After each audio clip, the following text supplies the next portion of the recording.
Now is the time to get your Thanksgiving pie crust ready. So I'm going to give y'all my sourdough pie crust recipe. Super simple, easy to store in the fridge until you're ready to use them. First, you're going to need 2 cups of flour. You can use bread flour like I did, or you can get away with using all-purpose as well. You're going to put 2 teaspoons of sugar into that flour, 1 teaspoon of salt. Give that a little bit of a mix. You're also going to cut up 2 sticks of unsalted butter, and you want to make sure that it is cold. Just for reference, this makes 2 pie crusts. After you have all of your dry ingredients and your butter in the dry ingredients, you're just going to kind of work that butter into the flour, but make sure that you're not overworking it, because now we need to add our sourdough starter. This recipe, you're going to need 1 cup of sourdough discard. So I have used this recipe with active and bubbly starter, and it works either way. But this time my starter was unfed, so it was pretty runny.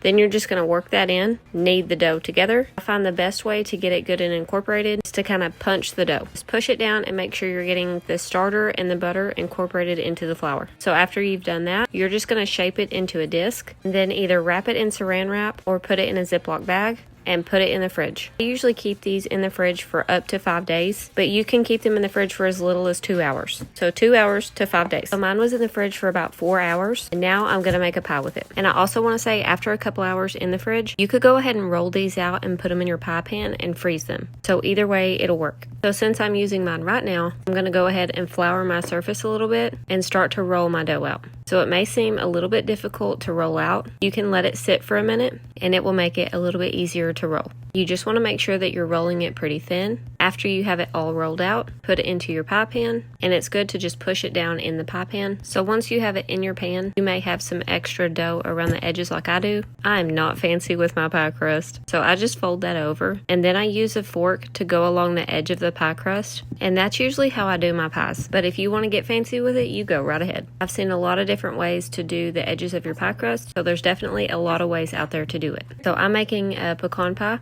So after I have my pie crust ready, I just pour my filling in there, and then I'm just going to bake this for an hour at 375 degrees. So you could also just bake the crust by itself. Either way, this pie crust recipe is super simple and makes a delicious flaky pie crust.